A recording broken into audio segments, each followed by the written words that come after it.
Now let's speak to our former Republican candidate for California's 30th Congressional District, Alex Balekian, who joins us now to bring us the latest live from LA.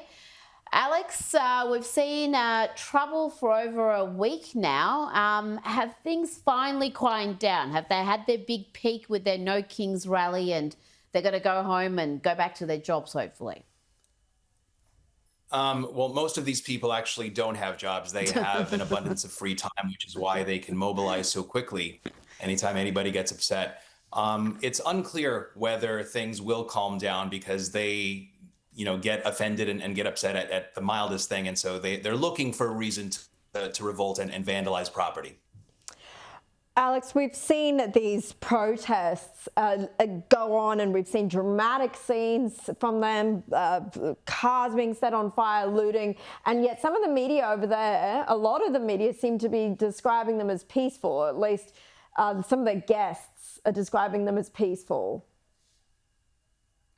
That could not be any farther from the truth. They are not peaceful protesters. You can see that they are actually pounding on the pavement, breaking up piles of concrete to throw on cars. And there was a pretty contentious comment put on social media by one of the news reporters who said 99% of Los Angeles is safe and not in these conflict areas. I just want to give the example of my hometown of Glendale. We were targeted by these democratic, socialist, communist thugs because they wanted our city to cancel a contract that it had with the federal authorities for deporting illegal immigrants. And so as soon as they put a target on Glendale, our city council immediately canceled that contract. And so you have cities around Los Angeles, neighborhoods, who are trying to lie low because they don't want a target on their backs because they have been silenced into submission. Alex, I'd also point out, that 99% of Iran wasn't under attack this week either. So maybe this person had a point. But seriously, though, I watched these demonstrators, and they seem to be part of the same group that when we spoke in LA last year, were part of dragging down Los Angeles and turning it into, this sort of very separate sort of place to the rest of America. When I see all these Mexican flags and Salvadoran flags, it feels to me like really what the game plan here is to let California set its own immigration policy apart from the federal government, which is supposed to control things like immigration policy. How much of an actual sort of, practically almost insurrectionist and separatist vibe is there among these protesters? Because it seems like they simply don't want to obey Washington and a democratically elected president. Are they now questioning democracy, Alex? Well, I just want all of your viewers to know that these people are part of a vocal fringe minority. If you remember in November, during the presidential election, the two issues that were front and center were inflation because of government spending and also illegal immigration. And a recent CBS News poll that came out last week said that 54% of Americans approve of Donald Trump's performance on illegal immigration. 54% is more than he got in the popular vote. So Americans' malaise with illegal immigration has only gotten worse. And I just want people to know that the majority of people, rational, reasonable individuals, do not agree with unfettered illegal immigration and allowing people who commit crimes, vandalism, assault, drunk driving, people who are here illegally, who break laws. The rational, reasonable individual wants those people identified and deported. But we've got the celebrity class out in force. Apparently there were a few A-list celebrities at the protests today. Some Hollywood actors, Susan Sarandon, I think, was amongst them. And we've had the likes of Kim Kardashian, Eva Longoria, plenty of celebs, musicians, models, actors coming out, all predictably on the side of illegal immigrants and demonising ICE as essentially Nazis who are tearing people out and kidnapping them and deporting them to the countries.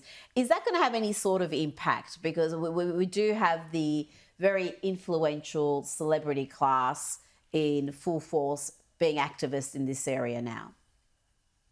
No, their opinion matters not at all, because right now what matters to people is the cost of living, is the electricity rates, is the gas taxes, and why we have to pay $6 a gallon for gas when the rest of the country is paying less than $3 a gallon.